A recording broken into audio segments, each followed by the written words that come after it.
Pues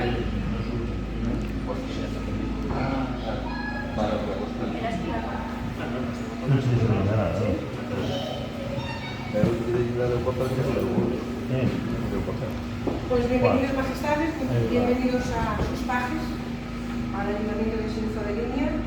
Por lo tanto, podemos dar comienzo a la cabalgata para cumplir los deseos de niños y mayores, no solo niños y niñas y todos los mayores.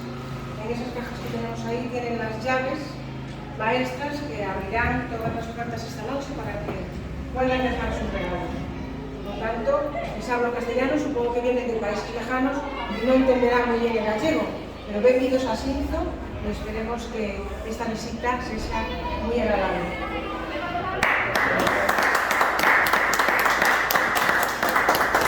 Podéis abrir las cajas.